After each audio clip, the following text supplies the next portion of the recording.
So good morning.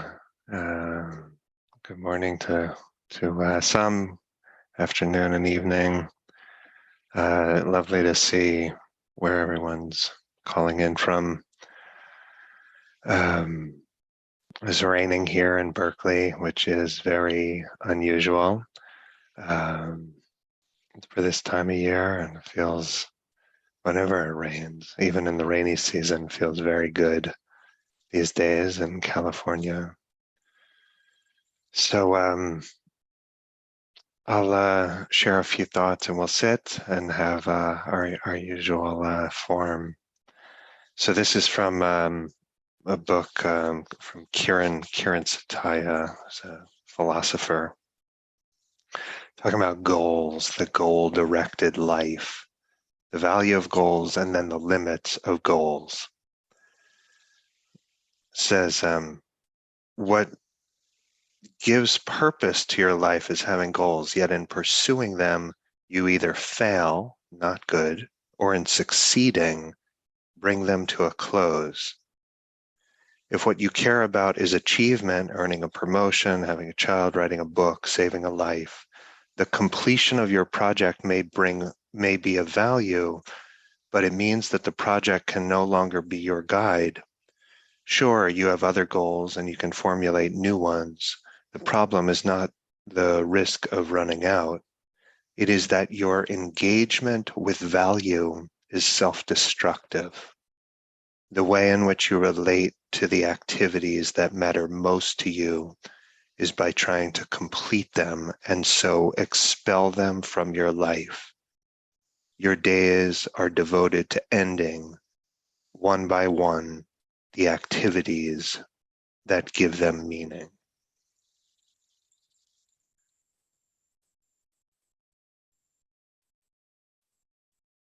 For me, that captures something important really about what the Buddha said of dukkha, of unsatisfactoriness. That if we live exclusively in this goal-directed life, our relationship to those projects is self-destructive. We complete things and expel them from our life and then have to look for more. And there's something fatiguing for the heart in that. Now, is meditation like that too? I think in some ways you can say, yeah, meditation is a goal-oriented activity to heal, to wake up. But if it's not just a goal-oriented activity, some of meditation practice is about stepping out of goal orientation entirely and resting with nowhere to go and no goals to achieve and nothing to do other than be present. And so it's confusing, I think, for us practitioners to sense the goal-directed dimension of practice, but then also the language and philosophy like atelic, not goal-directed. And atelic activities are only ever done in the present moment. That's where it happens. And so this morning, we'll just try to guide us in that atelic side of practice of like really stepping out of the realm of goal orientation where we strive and achieve and expel our goals from our life. Something in the heart is restored when we take a walk with nowhere to go, or listen to a loved one with nothing to achieve, or sit in meditation with nowhere to go, nothing that needs to happen whatsoever. So please Find your posture.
Just arriving right here.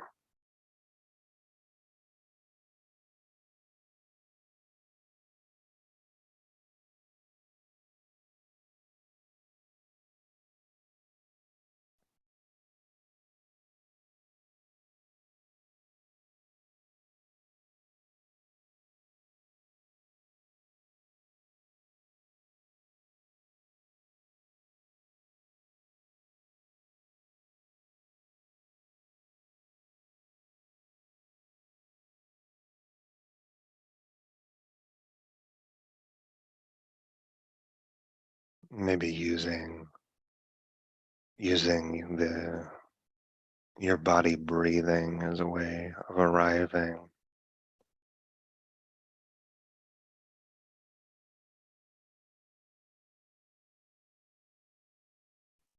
Maybe there is something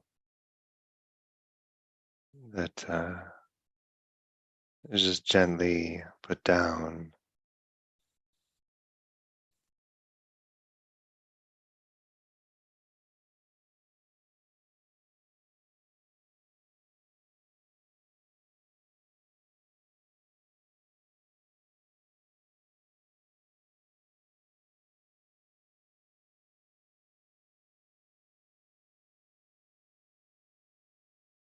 But from here on out, for this sit,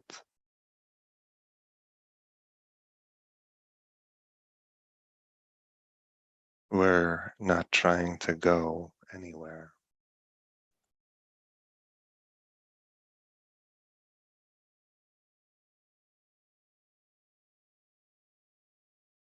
We're not trying to engineer concentration.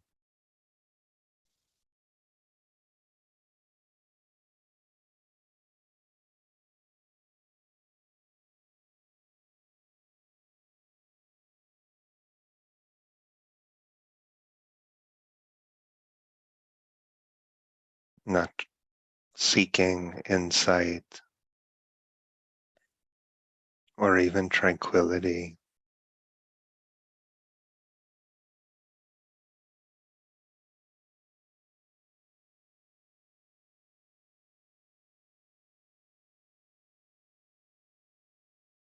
Just a little bit fed up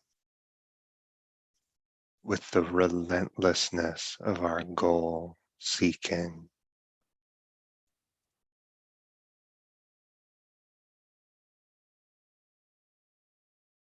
And so we put it down all at once.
So deep is the habit of goal making, striving, and expelling goals from our life that we turn our meditation into it too.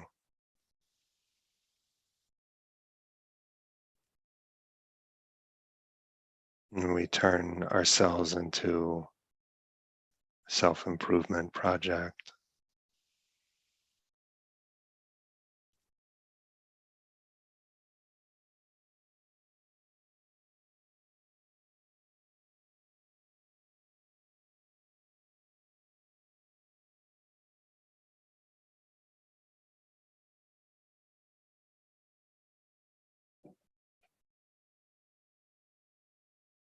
But for now, we surrender all notions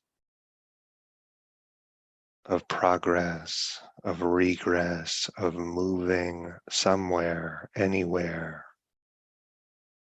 No refuge outside this moment.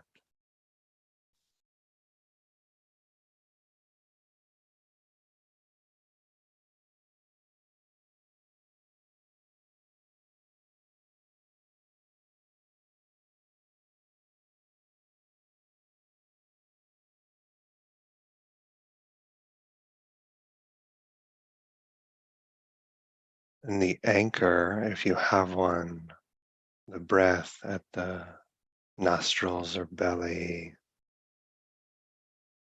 the whole body, sound, the whole sphere of sensory experience, whatever the anchor is, it's only a way of reminding you to surrender striving,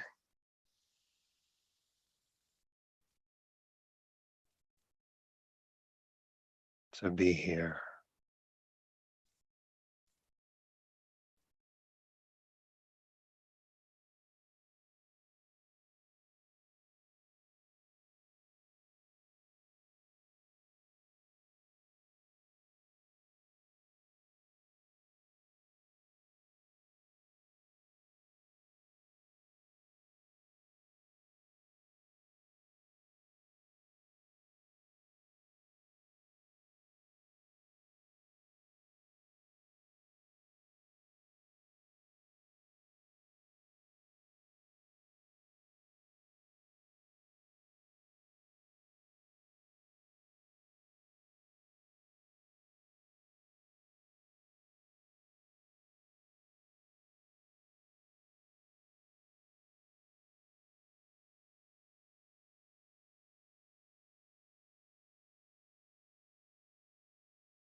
Thinking is can be a powerful tool for solving,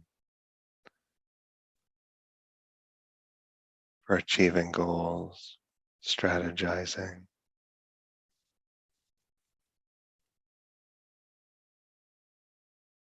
But we're practicing non-achievement.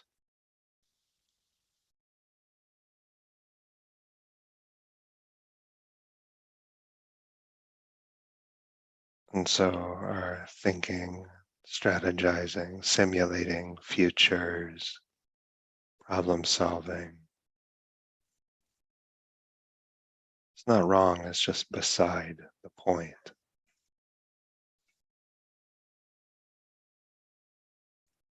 It's just a way that our goal making creeps in the side door.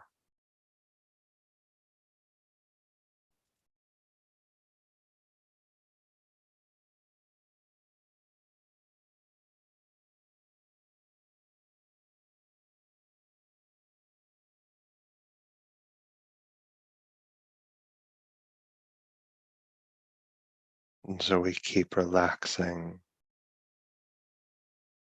into all that's already here.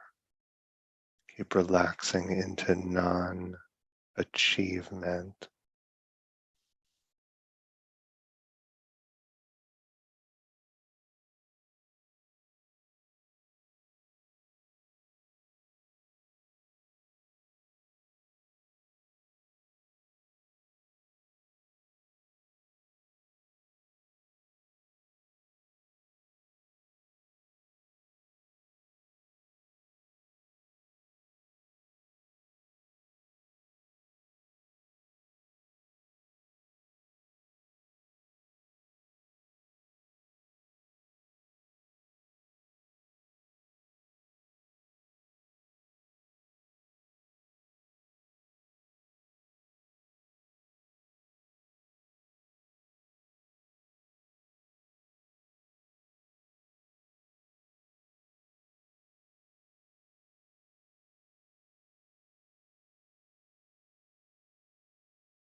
Everything that strives in us finally gets to rest.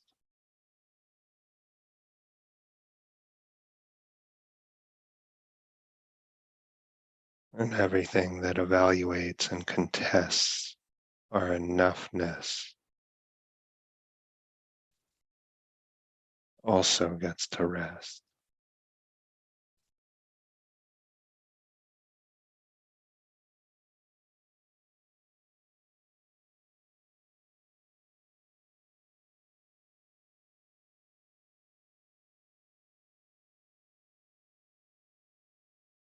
Because the only refuge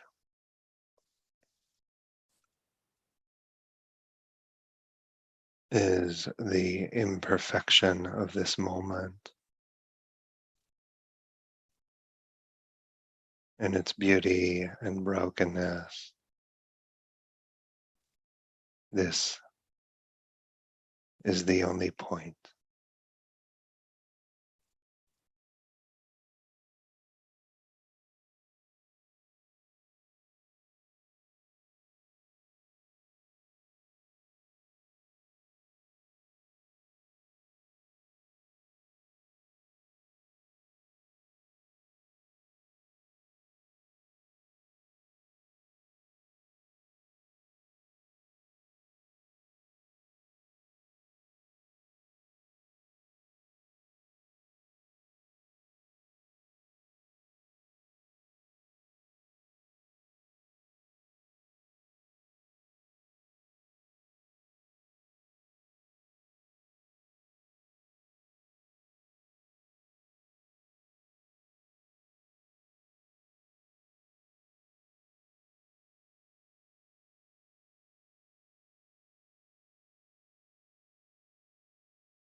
Okay, thank you. It's good to sit with you. I tried to ring the bell more loudly, my little electronic bell. Hope you heard that this morning. Um, okay, well, more to be said about those kinds of instructions. So let's keep going. Um, I am often amazed that kind of short, low dose mindfulness interventions, 8-week interventions that have a lot of wisdom in them, but that's a low dose. Yeah, they seem to actually deliver positive benefits, results. And my sense is that if mindfulness and these kinds of mindfulness-based interventions were merely attention therapy, I don't think we'd see benefits after 8 weeks. It's too short, too small a dose. But this path of practice is many things. Yeah, it's not merely an attention therapy. Even in an 8-week MBSR program, for example, mindfulness-based stress reduction, there's social support and a lot of new views that are introduced. Yeah. Religions are really a kind of attempt at a cognitive therapy, in part. Yeah. And yesterday I spoke about the Dharma as an attention therapy. And today, the second mechanism, Dharma, as a cognitive therapy. And so cognitive therapy is,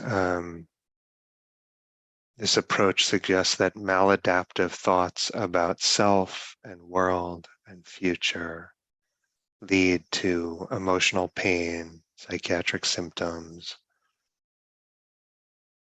And so classically, this is Beck says, schemas which are central to information processing reflect various beliefs, expectancies, evaluations, and attributions, and serve to order everyday experience.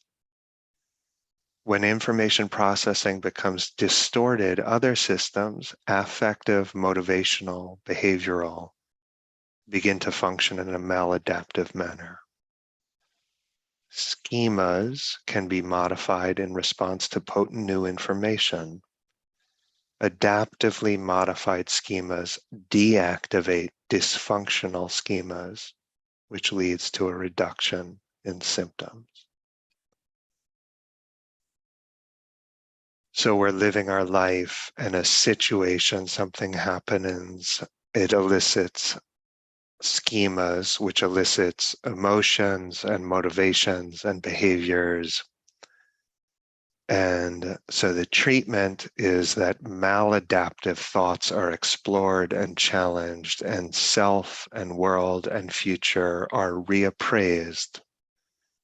We reconstrue self and world. And classic kind of distortions of overgeneralizing or catastrophizing or dichotomous black-white thinking, these distortions are corrected. And those corrections are said to lead to more adaptive appraisals of the world, more adaptive functional schemas. It's the structure of cognitive therapy, cognitive behavioral therapy, a blend. And Buddhist practice is a cognitive therapy too, in part. It begins with wise view, right? With understanding, right view. The Buddha says, with wrong view, wrong everything follows. Yeah? With wrong view, wrong effort, wrong action, wrong speech, all the stuff that gets us into trouble, this follows on the heels of wrong view. So we pick up wise view, right? And the Dharma introduces so many views, yeah? So many views, so many ways of perceiving experience that are adaptive, functional, a functional schema. This is how you divide up experience, not good and evil, but suffering and freedom from suffering. That's the distinction to attend to. It invites the view that clinging hurts, always trying to control experience hurts. The view that suffering can be redeemed. This is a path of purification. And suffering is not a brute fact in the way we imagine. It can be redeemed. It can be transmuted into wisdom and love. The view that everything you are is a facet of nature, and that the story of me is forever at least a little wrong. And so the Buddha invites a view of the self that is fresh, the self as a kind of, to use some philosophical language from Gilbert Ryle, the self as a category mistake. So this is Ryle. A foreigner visiting Oxford or Cambridge for the first time is shown a number of colleges, libraries, playing fields, museums, scientific departments, and administrative offices. He then asks, but where is the university? It has then to be explained to him that the university is not another collateral institution, some ulterior counterpart to the colleges, laboratories, and offices which he has seen. The university is just the way in which all that he has already seen is organized.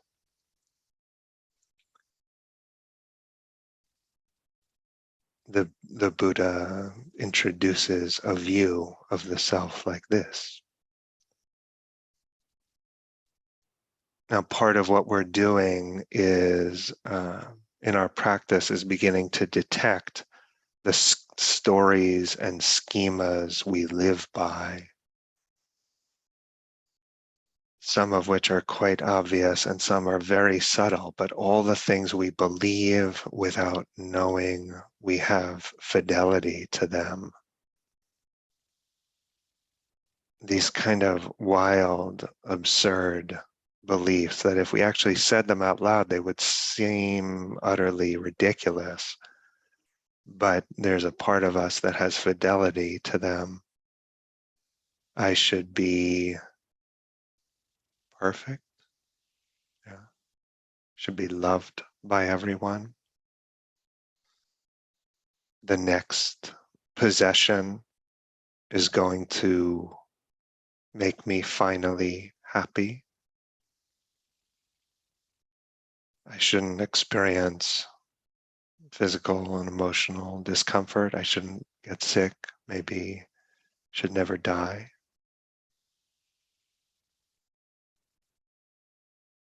We're much more suggestible than we believe. If we feel so autonomous, these are my views. but they're conditioned by a million factors, right? So we are all of our time in a way.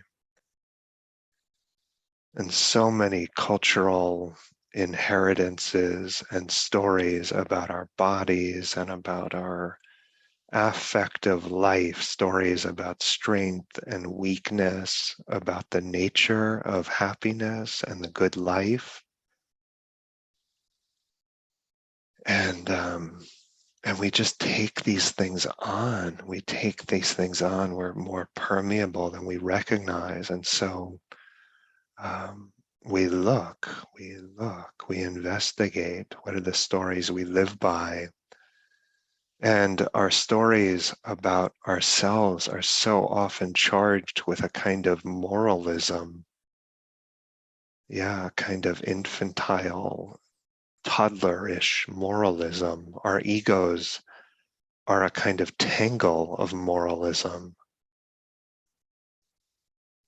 And so we start to see, I have a lot of maladaptive beliefs about happiness. Yeah. We basically assume the opposite of the three characteristics, dukkha, anicca, anatta, uh, suffering, unreliability, impermanence, not self, fantasy that some pleasure will end all seeking, fantasy that the more choice we have, the better we are. The researcher about choice, yeah? How could 5 choices possibly be worse than 2? But yeah, sometimes. The proliferation of options can have a variety of negative effects on well-being. As options are added within a domain of choice, 3 problems materialize. First, there is the problem of gaining adequate information about the options to make a choice. Second, there's the problem that as options expand, people's standards for what's acceptable rises. And third, there is the problem that options expand, people may come to believe that any unacceptable result is their fault because with so many options, they should have been able to find a satisfactory one. In Dharma, a lot of our happiness comes in narrowing choice, narrowing the menu in all spheres. We have this sense that if we worry in just the right way, we'll be able to game out anicca,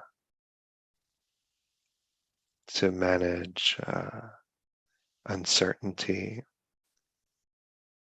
And anxiety is the intolerance of uncertainty.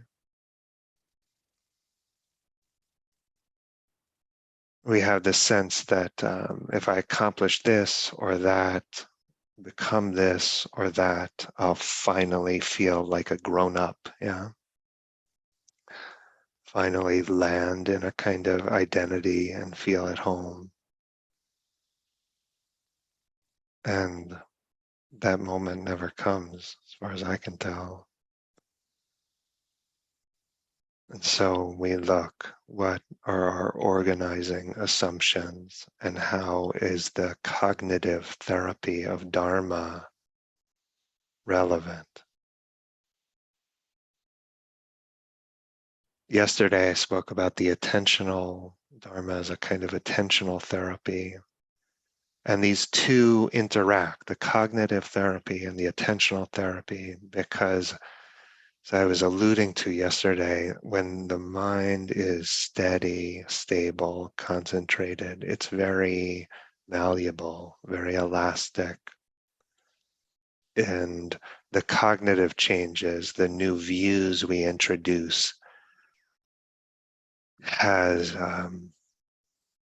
more staying power. The learning induced has more staying power, makes deeper marks in our being. So I offer this for consideration. And